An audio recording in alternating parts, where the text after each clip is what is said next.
Welcome back to the Bolt Hole Biker, everybody. It's not unusual this, but this is the second time I've recorded the footage for this video. Normally I have to do that due to a GoPro issue or an audio issue or something like that. But this time it's down to my own stupidity. I went out yesterday for a nice ride, lovely ride. Different to where I'm going today. It was actually a much nicer ride yesterday, but I was chatting away, and then I looked in the mirror, saw that my GoPro wasn't on. I thought, oh, flipping it, my battery's run out. Anyway, stopped, went to put another battery in, noticed that there was no SD card in. Yep, I hadn't recorded anything, literally nothing, because I didn't have an SD card. That, ladies and gentlemen, is what you call a schoolboy error. I must admit, I've not been able to get out on the bike much over the last couple of weeks. In fact, the last proper ride that I had, other than just little trips out to the shops and what have you, was the day that I went down to Thetford Forest, green laning, which I made a video of. I don't know if you saw the video, but a couple of people did that took offence to it. It seems I had a couple of quite negative comments on it, basically implying that it was exactly the kind of video that gives motorcyclists a bad name and what have you, which I must admit took me by surprise, because that is patently not my intention. It's quite the opposite to my intention, but it did rattle me, to be honest with you. I considered taking the video down, because last thing I want to do is offend people with my videos. But I watched it again just to see, you know, what is it about the video that's so bad that it kind of elicited these quite strong reactions. Only for a couple of people, in all fairness. I mean, the rest of the feedback I've had about it has been good.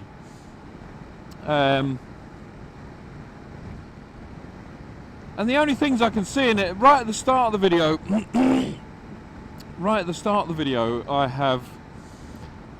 is someone's doing a little bit of a sort of spin of his wheel, which is digging his wheel in and creating what technically I suppose is a small rut. I mean, I get that is having an effect on the landscape, so maybe I shouldn't have put that in. But I will argue that it's a very, very minor thing. I mean, the trails that we were on were rutted to high heaven, as you'll see if you see the video. And it's a route that is used by a lot of 4x4 cars, you know, really heavy 4x4 cars. So there's ruts that are more than a foot deep. So in the grand scheme of things, and it was in sand as well, so it's going to sort of fill in fairly soon. But you know, I accept that charge, that he possibly shouldn't have done that, and I maybe shouldn't have put it in the video, but the group that I was out with are called the Mudslingers, and it just seemed like too good of an opportunity for the video that there was someone slinging mud. So anyway, there's that, and right at the end of the video, one of the people I was out with did a wheelie down the road at the end, which again, I'm not condoning that behaviour. I can't even do a wheelie on a motorbike, and if I could, I wouldn't be doing it down the road. But and maybe I shouldn't have put that in. I get that as well. So if it's those two things, then you know, maybe there is an argument. But the rest of the video, I watched it, and I don't think there's anything bad in it. I mean, it's just people enjoying a day out green laning. The pace was relatively quick for a lot of the riding, but that is because the terrain that we were riding on was sand. It's very sandy terrain in Thetford Forest, and when I say in the forest, we were on the lanes. We weren't in the forest, we were on the lanes that you are allowed to ride on, and the best way to ride on sand is with a bit of pace, otherwise your front wheel just digs in and it's almost impossible to ride on. So anyway, I've left the video up, but I'm perfectly happy to, you know, have a conversation about it in the comments. If you've seen the video, if you want to watch the video, I'll leave a link to it at the end of this video. Let me know what what your opinion on it is. I don't think that there's any video that you can put on showing people on motorised vehicles on the green lanes that isn't going to offend the people who don't want vehicles on green lanes. So in that respect, I'm happy to leave the video on, because you're not going to please those people. They don't want vehicles on the lanes, full stop. But if it's the actual content of the video itself that in some way is worse than another video of green laning, then obviously I'm happy to talk about that. And if the general consensus is that, you know, Stephen, that video really shouldn't be on there, it's going to have a derogatory effect on, you know, the image of motorcyclists, etc., etc., then yeah, I'll take it down. The actual style of the video, I made it like a bit of a western film, you know, like a sort of spaghetti western type thing, with the way that I've done the titles and the music and what have you. If it's that's offensive, the fact that at the start of it I've called the people that I'm out of, I called them, what were the phrases, what were the words that I used? Reprobates, outlaws and ne'er-do-wells. But that's just for the sake of the video. That's me projecting that style onto the video. They're not reprobates, outlaws and ne'er-do-wells. They're a bunch of mostly professional people who get together on a Sunday and go out green laning, and they happen to have organised a day out in the Thetford Forest that was led, by the way, it was a guided day out, and very, very enjoyable. And I had about 2.5 hours of footage that I edited down to about 5 minutes. So, I mean, obviously for the sake of making an interesting video to watch, I've kind of picked out the bits where there is a bit of, you know, mud being slung and, you know, the odd front wheel coming up a bit, and if people have done a jump or anything like that over a bit of an obstacle, there's no benefit to me making a video, you know, showing the rest of the day where we're kind of pootling along, bouncing up and down lanes and, you know, stopping for pedestrians and vehicles coming the other way, and, you know, just generally being polite and nice. That's not the video I was looking to make. So if it's that, then I'll leave it on. But anyway, I'll draw a line under it there and leave it at that. But if you've got anything to say on that subject, then feel free to put a comment in the comment section, and I'll have the debate, and I will act accordingly. If, as I say, if it looks like if I've misjudged it, I will take it down. Anyway. So, on a different note, I'm testing out a new audio recorder today that I bought recently.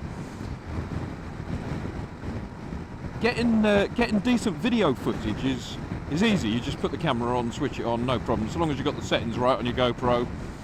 Recording video is relatively straightforward. Audio, however, is an absolute nightmare. It's a black art. It's easy enough to get reasonable audio. You know, I can get reasonable audio, no problem whatsoever. But I'm striving to get the best possible audio that I can. And I've been through probably 6 or 7 different audio configurations in this helmet to try and get it right. And I've never been fully happy with it. Sometimes I've been happy enough with the actual quality of the audio itself, but it's meant that I've had, you know, wires going in places that I didn't particularly want them to be going, because it makes it awkward for my front of my helmet to flip, and you know, or the setup's been awkward because I've had to have wires coming out from a helmet into gadgets that I've got in pockets of my jacket and what have you. So I've never been 100% happy with it, but I've really tried hard to get it right this time, and hopefully I have. We shall see. If not, then I will continue trying. Once I get it absolutely right, or what I think is acceptable, you know, right for me, I will do a video on it, because if there's other people that are looking to do moto vlogging, particularly with a flip front helmet, that's been part of the issue for me, is the fact that I wear a Shui Neotech 2, which is a flip front helmet, and I do like to have a flip front helmet for a particular reason, which I won't necessarily need to go into now, but there is a reason why I like a flip front helmet. And on a completely different subject, and this is a bit of a biggie, in fact this is seismic, I've gone and done something that is either going to prove to be brilliant or a huge mistake. And if you've watched any of my sort of more recent videos, then you might have a clue as to what this is, but I'll tell you now. I've put a deposit down on an electric bike. Dang, dang, dang. I've put a deposit down on the demonstrator bike that I rode when I went to do the test on the Ava Ribelli, the Energica bike. Actually, I won't overtake because it gives me too much wind noise.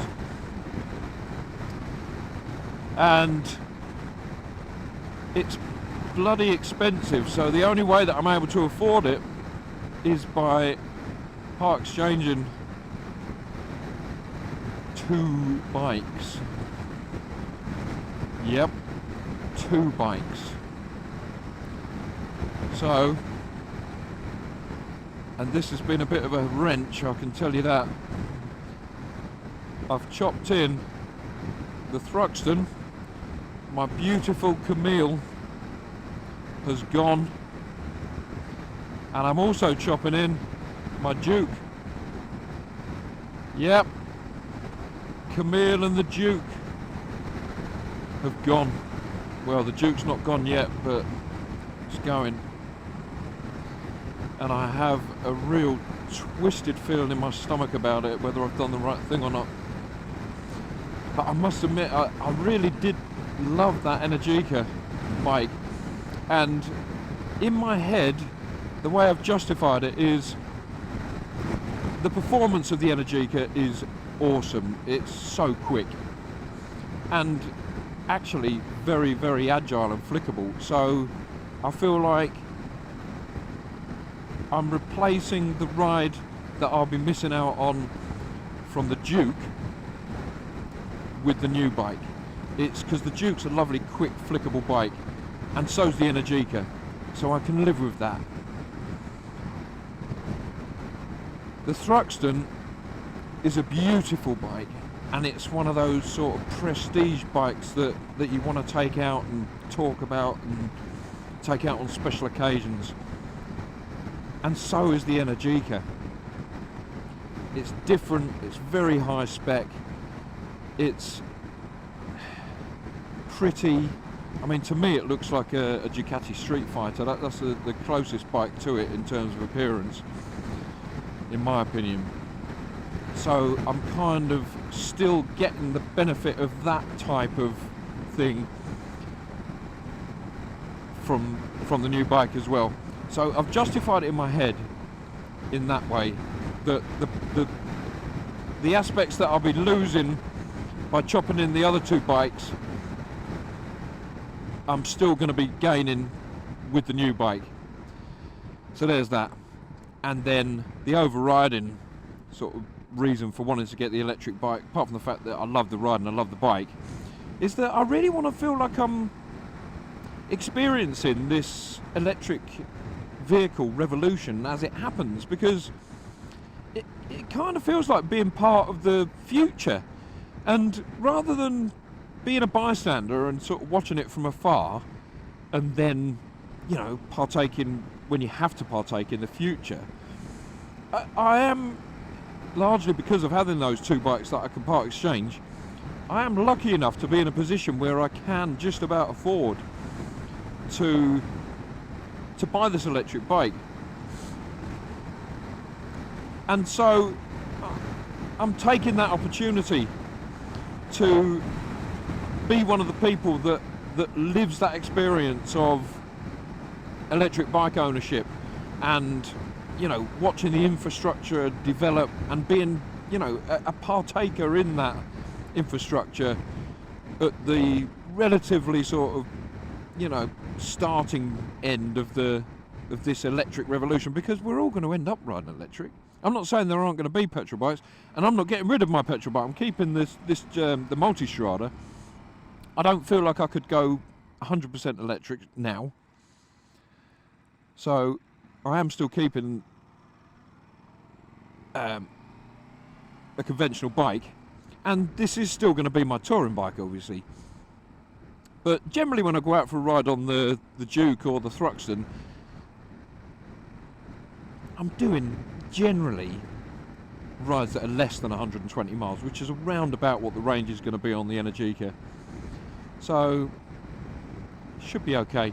And if it isn't, then, you know, the chances are I'm going to have to make one stop. And there are more and more fueling stations available, electric fueling stations available all over the country. So anyway, that's what I've done. Oh, I hope I've done the right thing. I really hope I've done the right thing. The Thruxton was sold and collected last weekend, and oh my God, it was a very odd feeling watching it being put into a van and waving it goodbye. But I've kind of consoled myself that if I really miss it that much, then in the future I can get another one. I love that bike. It was like splitting up with a girlfriend.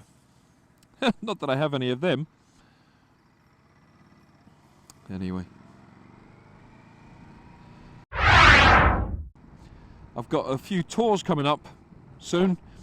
Later this month I'm doing a three-day tour in Wales with it's one that was organised by Teapot, actually, Teapot 1, and oh, I've forgotten the other guy's name. Graham Hoskins, is it? From Adventure Bike TV. That should be good. Looking forward to that.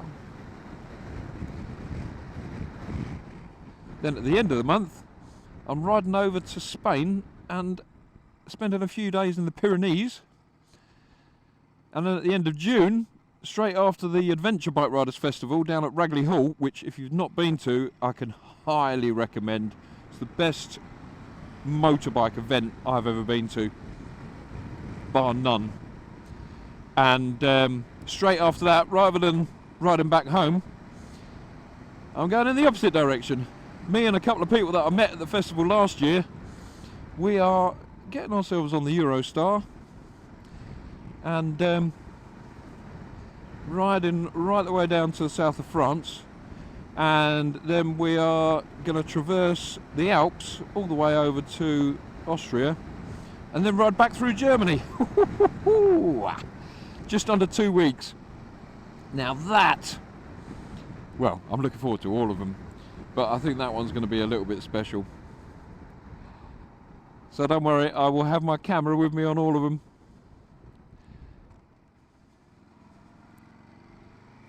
And I will make sure that I put an SD card in. Anyway, I'm almost at my destination now, so I'm going to call this video. It's just been a little bit of an update video, as I've not had much opportunity to record so far at the start of this year. It's been a massively busy start to the year for me in my business, which I'm not complaining about, but it has slightly curtailed my riding opportunities. Anyway, thanks for watching this video. Stay tuned, and I shall see you in the next one. Bye.